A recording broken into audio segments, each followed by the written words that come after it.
Hello दोस्तों, स्वागत है आपका हमारे चैनल पर। एक दिन अचानक मेरी तबीयत खराब हो गई थी। तब मेरे मम्मी पापा मुझे हॉस्पिटल लेकर गए। अस्पताल पहुंचने पर डॉक्टरों ने कुछ जांच वगैरह लिखी और अल्ट्रासाउंड हुए। इसके बाद पता चला कि मेरे पेट में पत्थरी है।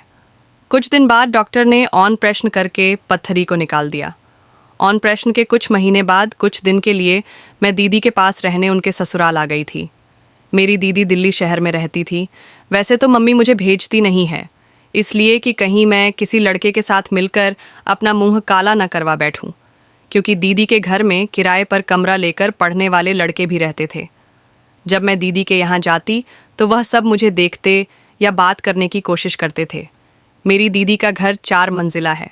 चौथी मंजिल पर दीदी जीजू रहते हैं और तीसरी मंजिल पर दीदी के देवर और सास ससुर रहते थे और बाकी की मंजिल पर कुछ लड़के किराए पर कमरा लेकर रहते थे। अगर मैं सामने पड़ जाती तो कोई लड़का मुझसे बोल भी लेता था, पर यह सब दीदी को पसंद नहीं था।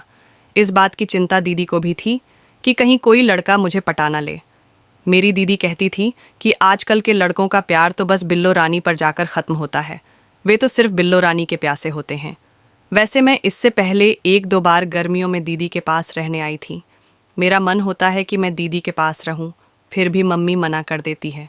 इसी बात पर कभी कभी मम्मी से मेरी लड़ाई भी हो जाती थी। जीजू मुझसे बहुत हंसी मजाक करते रहते हैं। जब से दीदी की शादी हुई है तभी से जीजू मुझे पटाने की फिराक में है। ऐसा मैंने कई बार नोटिस किया है। मैं दीदी के यहाँ गई तो मुझ देखते ही जीजू बोले, आ गई साली साहिबा, कैसी हो साली जी। वे दीदी के सामने भी मुझे छेड़ते रहते हैं। मेरे पेट पर ऑन परेशन का निशान है उसके लिए। जीजू कहते हैं कि अब तो तुम्हारे पेट पर मुहर लग चुकी है, ज़रा मैं भी देख लूं कैसी है मुहर। ऐसा बोलकर वह मुझे चिढ़ाते थे। एक बार जीजू बोले, काश मैं डॉक्टर होता, फिर तुम्हारा ऑन परेशन में करता। मैंने कहा, इसमें आप क्या कर लेते। जीजू बोले, अगर मैं डॉक्टर होता तो तुम्हारे सारे कपड़े निकालकर तुम्हारा ऑन परेशन करता। मुझे बहुत शर्म आई, लेकिन जीजू बेहिचक बोल देते हैं। एक दिन मैंने सलवार सूट पहन रखा था। उसमें पीछे से मेरी ब्रा की दोनों पट्टियां दिखाई दे रही थीं, लेकिन मुझे मालूम नहीं था। जब जीजू ने देखा तो मेरी ब्रा की दोनों पट्टी काकर बोले, साली साहिबा, ये घोड़ी की लगाम तो ठीक कर लो। उन दिनों गर्मियों के दिन थे और गर्मी की वजह से मेरी पीठ पर गमौरियां हो गई थीं, तो दीदी मेरी पीठ पर पाउडर लगा देती थी। एक बार जब दीदी मेरी कुर्ती ऊपर करके मेरी पीठ पर पाउडर लगा रही थी तो अचानक से जीजू आ गए और मेरी ब्रा का हुक खोल दिया। जब मेरी ब्रा का हुक खुला तब मुझे पता चला। फिर जीजू कहने लगे, साली साहिबा, रात को इतनी टाइट ब्रा पहनकर मत सोया करो। मैंने कहा, दीदी देखो जीजू फिर परेशान कर रहे हैं। तो दीदी बोली, ठीक ही तो कह रहे हैं, रात को ब्रा निकाल कर सोया करो। मैं अपना नाइट सूट लाना भूल गई थी तो दीदी ने अपनी गाउन दे दी थी, जो मुझे बहुत ढीली आती थी और उसका गला भी बड़ा था, जिसमें से गोल मटोल भी दिखाई दे जाते थे, और जीजू की नज़र वहीं पर टिकी रहती थी।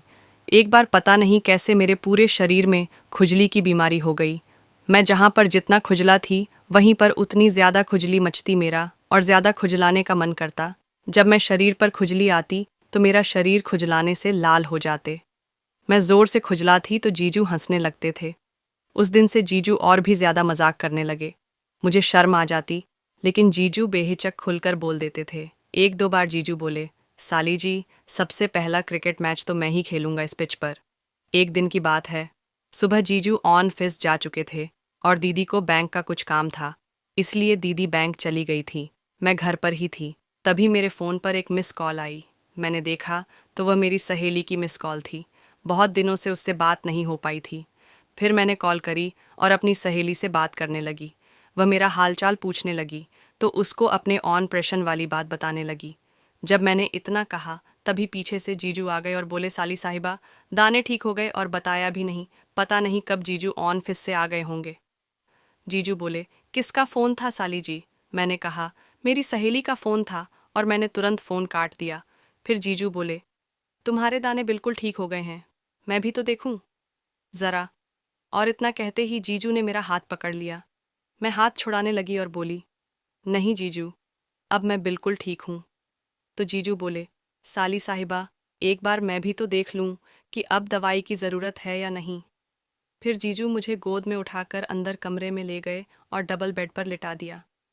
मैं कहने लगी, छोड़ो जीजू, प्लीज़ मुझे छोड़ दो।